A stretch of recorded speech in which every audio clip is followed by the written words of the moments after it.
Halstead Downs is completely empty. Nothing here has any signs of the actual CPCA finals. But for 5 days of racing, this was the hottest ticket. When you looked at the guys who were in the event, it was no short of the heavyweights. When you look at a guy like Ray Mitswing, more of the old school version of a chuck wagon driver. Then you go with the new school, and that's Chris Molly. And how about a guy like Todd Baptiste, Rookie of the Year in 1999, all of a sudden coming up through 2016, looking like a champion, sitting in the top 4, going into the 5 days of racing. And then, you know what, you throw in Wayne Knight.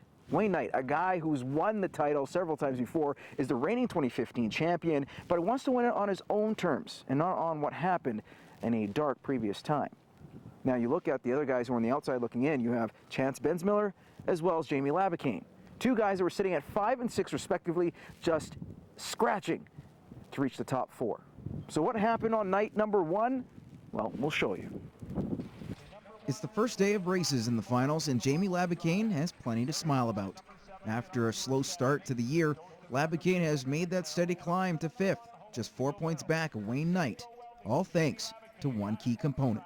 Finally figuring out the right combination to put together that are really performing well. Even at the start of the year when I was having so much trouble, I was running fast and I was running strong. It's just penalties were killing me. And after Calgary, I got some new horses going, got a new left wheeler, different left leader, switched some horses around, and all of a sudden, bam, I found a combination that it just sparked. It's just like hockey, you put the right line together and all of a sudden magical things happen. Horn sounds, and they're off to a quick start as Outriders get their job done. Chance Bensmiller quick on that number 3 barrel, and Jamie Labicane. Dave Go Welding gets out there ahead of the pack, steals the rail away, and he is smoking them southbound and down. Jamie Labicane in familiar territory, out in front by a full wagon length. The Turtle Bird and Frog Lake champion. Look at this kid fly. He is headed for the Heating Solutions Homestretch, and the PWM Steel finish line is in sight for Jamie Labicane. Dave Go Welding, southbound and down, the untouchable, uncatchable Jamie Labicane gets there by 2 in the corner. Rolling in ahead of Mary Hodgson, a half a length ahead of Devin Mitswing. Labicane would win Heat 8 with ease. However, a 1-second penalty for being out of lane would add to his time. That could prove costly, depending on what happened in Heat 9.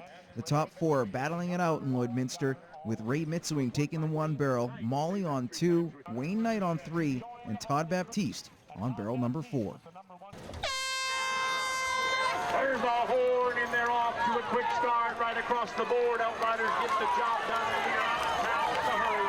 Baptiste and Wayne Knight from the far side, and then they match stride with Chris Molly and PWM Steel and Ray Mitswing, Sunridge RV going camping on that rail, and they've all strung out now. But the leader emerging out of the pack is Wayne Knight, Tom Truck Enterprises. He's a good length ahead, but look at this. Chris Molly, PWM Steel, is stealing ahead of Ray Mitswing, and that's how we set up for the 3-wagon race in the Heating Solutions Homestretch Drive. Already fly, it is Wayne Knight, Tom Truck Enterprises shifting into the big one. As he hits the PWM Steel finish line, 3/4 a length ahead of Ray Mitswing. Knight came up with the fastest time of the night with a 1:19.03. Well, it looked like when I went into the third corner, it looked like they were coming up, gaining on me, but my boys found another gear, and we held them there. So it was, well, everything went right. I mean, that's all we can say. When we come back, Mother Nature delays the show, but even as the races resume, the road to the championship gets a little cloudy.